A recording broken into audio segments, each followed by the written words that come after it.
Салам достор, байланышта Санчо Бей каналы. Бүгүн катталуучуларыбыздын суранычы менен Брэд Питттин аткаруусунда Экинчи дүйнөлүк согуш тууралуу ачууланган аттуу тасманы көрөбүз. Андыктан сиздер алдыңкы көз ирмемдер өтө бир мыкты өтүшүнө толук ишенип, бутту сунуп чалкалап жатып калган болсоңуздар баштай берели. Идут! Помедленнее. Идут сюда! Кто идет? Немцы!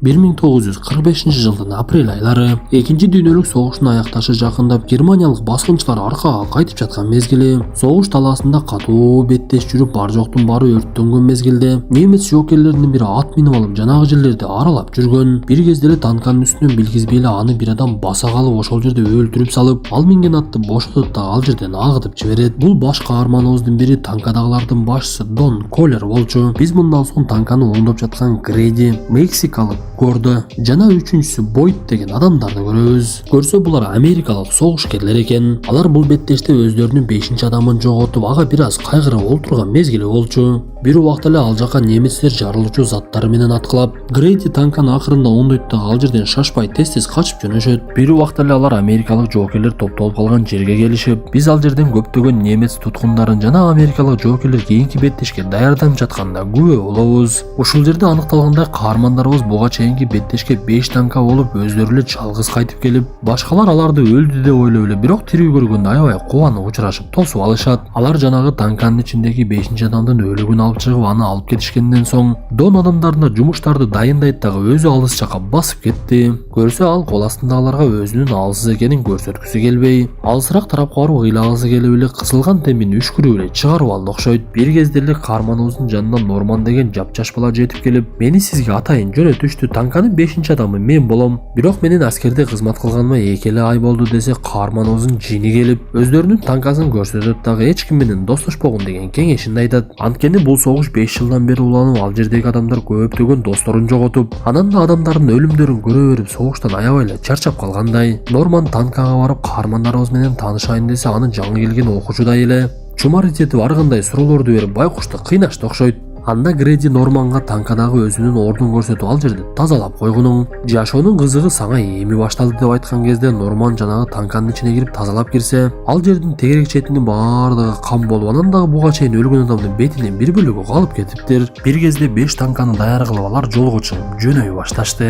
Кызыгы булардын башчысы дагы өтө жаш, жада калса сакалы дагы өсө элек бала болчу. Аны танкадагылар бир аз тоготпогондой калса, ал жини келип кыйкырынып, танкалардын эң биринчисине олтуруп алып эле жөнөп кетишет. Мындай учурга биринчи жолу дуушар болгон Нормандын жүрөгү дүкүлдөп, көзүн алайтып эки жакты карап эле кете берди. Алар бара жаткан жолдо басылып алынган германиялык жерлердин жашоочулары келе жатып, арасында анча-мынча багынып берген жоокерлер дагы бар болчу. Норман ал жерден тандакай кызды көрүп калса, каармандарыбыз күлүп бири-бири менен тамашалашып, Дон Норманга эскертип, бул жерде адам өлтүрсө болот, бирок кыздар менен эч качан болбогунуң, анткени башың айланып калышы мүмкүн деп кагадан тээп кетип жатышкан кезде Норман токойдон душмандардын бирин көрүп калат. Ал чыгып эле биринчи бара жаткан танканы жардырып жиберип, качып бара жаткан жерден каармандарыбыз алардын баардыгын атып өлтүрүп салат. Ошентип жанагы биринчи танкадагылар өрттөнүп кетип, алардын арасындагы танкачандардын башчысы дагы күйүп кетет. Норманга жини келген Дон, мындан кийин душманды көрүп калсаң дароо аткылагының, сен аны өлтүрбөсөң ал сени өлтүрөт деп эле эскертип, алар сапарын улап, башчысы жок калган танкачалардын башчысы эми каарманыбыз Дон болуп калат. Алар башка бир аскерлер топтолгон жерге барса, ал жердин башчысы каарманыбызды чакырып алып, мен силерге кол астындагы майнсты кошуп беремин. Силерде 4 эле танка болсо аябай эле аз экенсиңер. Бирок кантсе дагы менин адамдарым алыс эмес жерде душмандардын курчоосунда калды. Ошолорду чыгарышыбыз керек деп эле картадан алардын жайгашкан жерин түшүндүрүп,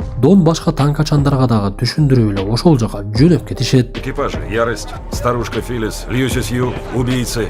Ну все, вперед. Ошентип алар жолго чыгып бир кезде согуш талаасына жетишип, ачык жерден жөнөй башташканда жоокерлерди артка салып эле танкалар алдыда бара жаткан. Буга чейинки алардын тирүү калган тарапташтары каармандарыбызга кошулуп алып бара жатса эле кайдан-жайдан аткылоо башталат. Анда аткандарга жооп кылып эң биринчи эле танкачандар аткыла баштап, алардын аткан окторунан душмандардын жоокерлери чачылып кетип жатты. Бир кезде эле токойдун арасынан замбиректер менен аткыла баштаганда танкачандардын эч бири кайерден атканын таппай, Дон бир кезде алардын жайгашкан жерин билет дагы танкасы менен дароо эле жанаганы атып эле жок кылып салат. Сыягы булар согушта жүрө берип такшалып аябай эле таамай атканды үйрөнүп калышкан экен. Жаңы келген Норман эмне кылышын билбей турса, аны мылтык менен аткыла деген буйругун берип, ал кайра аткыла баштап, бир заматта эле ого түгөнүп калып, ал кайрадан эле октогонго кирише баштады. Бул убакта танк ачандардын баардыгы душмандар жайгашкан жерге жетип калган. Анда Гордо Норманды: "Сен душмандарды аткылабайсыңбы?" десе, Норман ал жердеги жаткан өлүктөрдү көрүп эч бирин аткысы келбей койду. Көрсө булар өлүктөрдү дагы бир сыйра аткылап эле текшерип турушчу экен. Бирок Нормандын колунан бул нерсе келбей, ал жердеги ташпоорлукка аябай эле таң калып, буга чейин жөн гана кат жеткизип жүргөн Норман согуштагы адамдардын аябай бири-бирин мыкаачылык менен өлтүргөнүн көрүп чыдай албады. Бир кезде Дон анын жанына келип: "Сенин ордуңда мурда бир өтө күчтүү аткылоочу адам отурчу. Мен болсо кол астымдагы адамдарга силер өлбөйсүңөр деп убадамды бергенмин. Сен болсо менин убадамдын аткарылышына аябай эле тоскоолдук кылып жатасың. Ошондуктан эсиңе келгин" деп жатса эле, ал жерге бир немец туткунун кармап келип калышат. Анда Дондун оюна бир нерсе келет дагы, Норманды чакырып аны өлтүргүн деп буйругун берсе, Дондун жини келет дагы анын колуна тапанчаны карматып туруп эле зорлуктап эле өлтүртүп салды. Өзүнөн кеткен Норманга бир аз ысык чай беришет дагы, ал жерден каармандарыбыз жыла башташат. Биз ушул мезгилде согуштун чыныгы жүзүн көрөбүз. Ал жерде адамдардын өмүрү бир чымындын өмүрүнө деле тең келбей, өлүктөр оңдо солдо жатып, кээ бир немецтерди немец жоокерлери өздөрү эле асып салышыптыр. Анткени алар Гитлердин жоокерлерине кошулуп согушкусу келген эмес. Бир кезде каармандарыбыз Германиянын дагы бир шаарына кирип барып, ал жердеги душмандар менен согушуп, шаардын бир жерине келгенде душмандар Замбректи бир дүкөнгө бекитип алышкан экен. Анда Дондун буйругу менен Бойт жанагы Замбректи чачыратып салганда, душмандар ал жактан өрттөнгөн бойдон эле кыйкырып чыга башташат. Анда Норман аларды көрүп, борорду же жини келдиби патыратып эле аткылап салды. Бир кезде немец адамдарынын бири ак чүпүрөгөн көтөрүп жеңилгенин билдирип эле чыга келет. Немец тилин билген Дон аны менен сүйлөшүп кирсе, ал биздин жоокерлерибиз азыр имараттан чыгат деп айтты. Кызыгы, ал жактан чыккан жоокерлердин баардыгы жаш бала жана жаш кыздар экен. Бир кезде алардын арасынан бир аскер башчысы чыгып келгенде, Дон аны кармагыла деп буйругун берип, ошол жерде эле атып өлтүрүп салышат. Көрсө айласы кеткен немец аскер башчылары жоокерлердин жоктугунан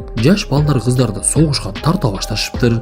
Ошентип шаарды басып алган каармандарыбыз эс алып жаткан кезде, Гордо бир аз шаригиrak айтып бир кызды дароо эле чаап алыптыр. Дон болсо аскер башчысы ыраазычылыгын билдирип, бүгүн эс ала бергиле, эртең менен жылып кетебиз деп айтып, Дон Норманды ээрчитип алып эле: "Мен сага бир нерсе көрсөтөм" деп өзү менен алып жөнөйт. Алар бир үйгө кирсе, аскер башчылардын баардыгы арактардан ичип мас болушуп, алардын жоокерлери жеңилип жатканын көрүп, өздөрүн атып өлтүрүп алыптыр. Анда Норман: "Мени эмне үчүн бул жака алып келдиң?" деп Донго суроо салса, "Сен каалап жаткан чыныгы жашоону көрсөтөйүн деп чечтим. Мына адамдар ошол идеализмге жетем дегендер. Эми алардын арты эмне болду" деп эле ал жерден чыгып кетишет. Андан соң каармандарыбыз ал жердеги немец аял менен кызды таап алышып, аларга жакшы бир дымнама жасатып алып эс алып жеп олтурган кезде, жоокерлердин бири келип Донду башчысы чакырып жатканын айтса, каармандарыбыз дароо эле ал жерден чыгып жөнөй башташат. Ал жердеги аскер башчысынын буйругу менен 4 танка жаңы тапшырмага жөнөп кетишкен. Бир убакта эле аркадагы келе жаткан танкага ок тийип алып, ошол замат эле жарылып кетип, Назад влево! калган үчөө бурулуп артка айдап эле душманды издей башташат. Көрсө, аларды алыс жерде бекинип алган немец танкасы аткылаптыр. Бир кезде үчөө тең артка айдап барып даярданып, кайрадан алдыга жүрүшүп, жанагы танканы аткылаганына карабай эле ал такыр эле жарылбай койду. Көрсө, бул немецтердин Тигр деген өтө бир күчтүү танкаларынын бири экен. Анын сыртта коргоп турган темирлери өтө калың болгондуктан ага октор тийсе дагы жарылбай, бара жаткан 3 танка кайра аткылап аябай эле шаштысы кетет. Эң биринчи болуп эле каармандарыбыздын ортосунда бара жаткан танка жарылып кетип, андан соң экинчисине дагы ок тийип, ал дагы иштен чыгып, ошол жерде адамдар өлүп калды. Ошентип кайрадан эле каармандарыбыз жалгыз танкада өздөрү эле калып, душмандын танкасын аткылаганча эле ага жакындап кете берет. Бирок алардын огу душманга зыян келтирбей, кайрадан өздөрүнө тийген октордун айынан танкасы бузулуп, шаштылары кетип, кээ бир баскычтары иштебей деле калды окшойт. Бирок Дон бул танканын арка жагындагы темирлери өтө деле калың эмес экенин билет эле. Ошондуктан Гордого буйрукту берип, танканы артка жака айда деп айтып, Бойтко болсо мен айтканда атасың деп эле даярданып калышат.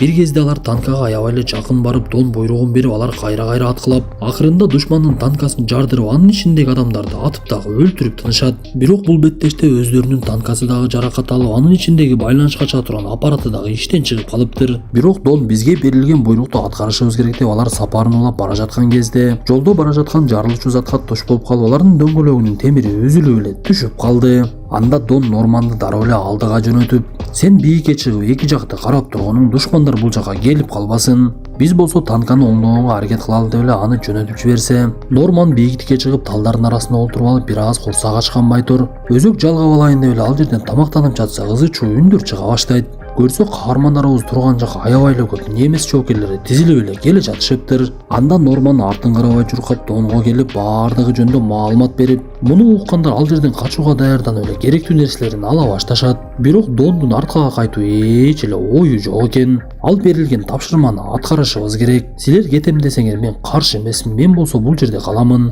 Танка бул менин үйүм. Мен үйүмөн чыгып кайда бармак элем. Ошондуктан батыраак барып жашынып алгыла десе Норман көп ойлонуп, мен дагы кетпеймин. Мен дагы сиз менен каламын деп эле ошол жерге чыгып алат. Анда бул нерседен башкалары дагы таасир алдыбы ал жерде ойлонуп туруп калышып, аягына чейин чогуу деп баардыгы калып эле беттешке даярдана башташты. Алар бул беттеш балким акыркы беттешибиз деп бири-бири менен жакшы сөздөрдү айтып сүйлөшүп олтурушуп, максым шородон ичип кээ бирлери көздөрүнө жаш дагы алып жатты.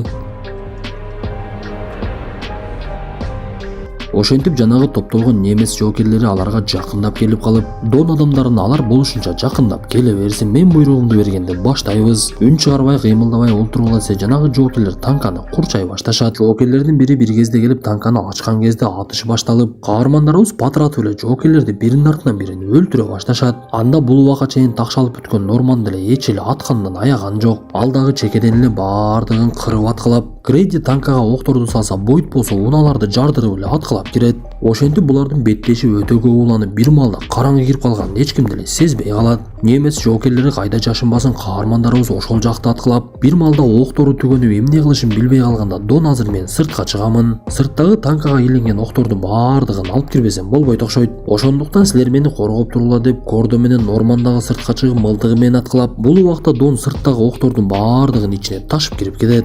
Ошентип караңгы кирип бири-бирине эч ким көрүнбөй калган кезде каармандарыбыз атпай туруп калып, эки жакты карап такыр эле немецтерди көрө албай жатышты. Көрсө алар караңгылыктан пайдаланып танканы курчаганга аракет кылып жатышкан экен. Бир кезде Кордо аларды байкап калып атыш кайрадан башталып, бир кезде немецтердин бирөөсү байкатпай келип танканын капталына жарылуучу зат менен атып жибергенде, жарылуудан Грейди жаракат алып ошол жерде эле дароо эле жан берет. Бирок Дондун токтой турган эч эле ою жок. Ал адамдарына кайра-кайра күч-кубат берип эки жакты аткылалы деп баардыгы аткылашып, бир кезде октору түгөнүп эмне кылышын эми чындап билбей калышты окшойт. Анда Дон эми танканын сыртына чыгабыз, кол мындыктар менен аткылашабыз деп эле сыртка чыгып аткылашып башташып, Бойттун мылтыгы жарабай калып, ал жерге түшүп душмандардын мылтыгын алам деп эле жөнөп кетет. Огу түгөнгөн Кордо бир кезде жарылуучу затты ыргытайын деп жатса, анын өзүнө ок тийип калып, жарылуучу зат танканын ичине түшүп калганда, ал жанындагы адамдарын куткарайын деп эле өзү аны басып жатып алат. Ошентип мылтык издеген Бойт немис жоокерлеринин бири менен мушташа кетип, аны Норман башка душмандардан сактап калып эле кайрадан танкага келип кирип кетишет. Анда үстүдө Дон өзү жалгыз калып эки жакты карап немисче сүйлөп аткылап жаткан кезде, ага жардам берейин деп чыккан Бойтко ошол жерде ок тийип, ал дагы дароо эле наркы дүйнөгө узап кетти. Бул убакталардан алыс эмес жерде немис жоокери снайпер менен жаткан экен. Ал Донго таамай атып окторду тийгизип аны жарадар кылып, айласы кеткен Дон акыркы күчтөрү менен танканын ичине кирип кетет. Ал жакта тирүү болгон жалгыз эле каарманыбыз Норман калган болчу. Анын көздөрүнөн жаш тегеренип Донго мен булардан коркуп жатамын. Булардын саны түгөнбөс болдугу, мен буларга багынып берсем болбойбу десе, Дон бул нерседен баш тартып, немистер танканы курчап алардын бара турган жагы калбай калган кезде, Дон Норманга танканын астында тешик бар, ошол жактан качып кеткениң деп эле буйругун берет. Норман танканын астына түшүп ылайларга бекинип жашырынганга аракет кылып жатса, немец жоокерлеринин бир кол чырагы менен Норманды байкап калат. Бирок ал Норманга борор урдубай тур, танканын асты таптаза экен деп койду. Арадан бир канча убакыт өтүп Норман ал жерден ойгонсо, айлана тыптынч жана жарык дагы түшүп калыптыр. Ал кайрадан танканын ичине кирип ал жердеги өлүп жаткан Бойт менен Донду көрүп, Дондун жанына келип ыйлагысы келип турса, танка кайрадан дүңгүрөй баштады. Анда каарманыбыз душмандар кайрадан келип калды окшойт деп тапанчасын алып атууга даярданып калса, көрсө келгендер америкалык жоокерлер экен. Алар Норманды ал жактан чыгарышып эч кандай жаракаты жок экенин билишип, сен баатыр экенсиң, жалгыз эле тирүү калыпсың деп аны унаага салышат дагы жөнөтүп жиберишти. Достор, ушуну менен бүгүнкү тасмабыз дагы аягына чыкты. Тасма жакса мыкты белгисин басып, досторуңуздар менен бөлүшүп, кийинки тасмадан жолугушканча ден соолукту жакшы карап, биздин дагы эли жерибиз үчүн жанын берген Баткендеги баатырларыбызды эстей жүрөлү.